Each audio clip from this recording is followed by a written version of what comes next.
Hi everybody, I hope you are doing well. Today we'll talk about how to fix or how to solve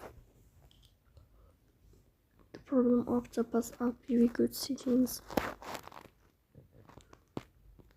Here in this page we go to apps, default apps, app settings.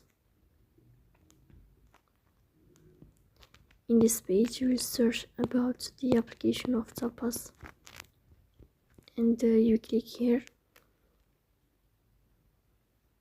Then we click on first stop and we click OK.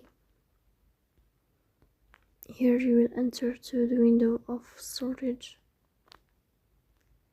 Then we click on clear cache.